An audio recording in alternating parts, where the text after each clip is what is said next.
Yahoo! Welcome, my beautiful brothers and sisters, fellow radiators of love, to Astro Phoenix, flying into the moment yet again and radiating love as always. And I know I have not been around too much, but that is going to change. How many times have I said that in the past? That is going to change. We are bringing back the lunar transit videos. So, what's going on right now? Well, I wanted to wait until the moon slipped back into Aries, seeing as I felt like that would be a good initiating spot. So the moon is in Aries right now, and it will be here until Tuesday in the evening time or so. So what is the moon in Aries? The moon in Aries is a very vibrant kind of energy. We can get very emotionally riled up and very inspired, very motivated. It can also make us rather impulsive if we're not keeping our emotions in check. Yes, it's important to be aware of our emotions and to honor our emotions, but at the same time, if we get too wrapped up in them, we can find ourselves getting caught up in a flow that may have us acting rather impulsively. Of course, it's also good to notice, where is the ruler of Mars at this time? Well, the ruler of Aries. Well, Mars, that's the ruler of Aries, right? Moon transiting over Aries. So let's take a look at Mars. Mars is over here in Pisces. Doesn't really like to be there. Why? Because Mars wants it's right before it gets back home to Aries, so it has to push through this last bit of Pisces energy where things can get very, very just up in the air, mystical, magical. It can almost give like a sense of just kind of floating between space.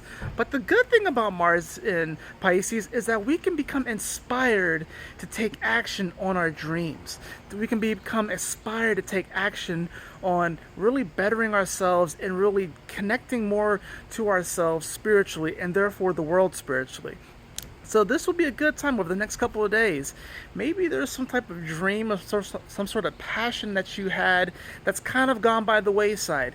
Utilize this time right now to kind of get back into that, because you're going to be feeling more inspired to do so, which is precisely why I waited till now to make these videos again, because like I've kind of fallen off the wayside, but I really do enjoy this. I've just been going through these energies just like anyone else and doing my best to try and get through it, but I'm realizing that I'm capable of more. And that's the thing about Mars, is that there is something that you can do. There is this unbridled sort of powered energy that can be a little rough around the edges with Mars, but it's kind of nice here too, just because sometimes you need that sort of almost rough around the edges, just taking a chance. Mars just wants to take a chance, is not necessarily concerned about the perfection of it and how it looks. That will be Mars in Virgo. Mars in Pisces is like, let's just take a chance and see where it goes. The moon also is going to cross over Chiron during this time, which is of course going to remind us of any type of hurts or wounding that we have when it comes to expressing the quality of who we are, expressing who we are unbridledly.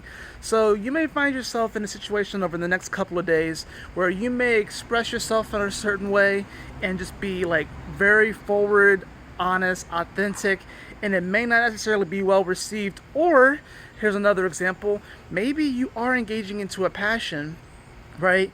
But maybe you were rejected before. Maybe you, let's just give it like a weird example. Let's just say you submitted, like, I don't know, let's say you submitted some work to like a writing. Let's just say that. Let's just say you submitted like your book that you were trying to write like for years to a publisher, and it never really worked out. And because that dream didn't necessarily work out, you're going to be looking at that action in the past and you're going to be wondering, should I do that again because it hurt me? Or we can take even in a romantic sense. Maybe you want to ask out a certain person, or maybe you want to put yourself back out there on the market, because Pisces can be, kind of fantasy, kind of romancy, because Venus is exalted in Pisces, so it can bring that a little bit element to there. And especially with Venus and Gemini too. Here's the other thing: some of you guys might want to actually put yourself back out there, because you never really know what's going to happen. Pisces energy is definitely a bit of a wild card. It has energies from all of the other signs in it, so you really do get like this full spectrum kind of energy that Pisces is.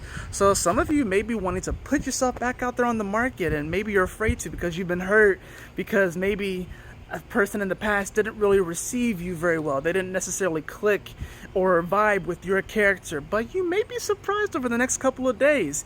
Even though the moon's going to be going over Chiron, what conjunctions do is that it sort of accentuates the energy. The energies are sort of hugging. So based off of where you are in your development, if you're totally attached to the past and what happened with Chiron, then you can find yourself missing opportunities or potentially finding yourself kind of hurting yourself. But I think this is going to be mostly self-inflicted. This is an Aries, so this doesn't have anything to do really with anyone else. That would be Libra energy. That would be some other energies. But this is really with the self. So this is really a time of like heal the relationship with myself, love myself, and you'll see that everything is a part of you. As Till Swan would say, to really love something is to take it as a part of yourself. I think a lot of times what happens is that we feel like, especially those in the New Age community or those who are studying spirituality or whatever like that, they feel like they have to totally 100% love themselves before they can allow someone in. And I think that that's actually a pitfall. I think that's how a lot of people in this community end up single, because it's good to work on ourselves. It really is. But it is also beneficial to allow someone into our life, because a lot of times we'll find that there's great healing there, and that them being in our life and them being in our vicinity will actually help us to see what we need to do and how we can improve. So anyways, that's going to be my breakdown for the moon in Aries transit. And like I said, over the next couple of days, everyone's going to be emotionally fired up, wanting to initiate things and wanting to spark things forward. Even though things appear a little slow right now, maybe we can get things back on track. Anyways, or a better track. Let's just say that. Let's just say a better track. Anyways, I love you all so much, my beautiful brothers and sisters. Thank you so much for joining me on this video, and thank you so much for your patience, for continuing to stick by. I'm still here. I'm not going anywhere. Just having to take a breather, Anyways, I love you all so much. Y'all take care, stay blessed. And as always, my beautiful brothers and sisters, always remember to keep moving forward, to stay focused, and Yahoo! Smile often. Ah!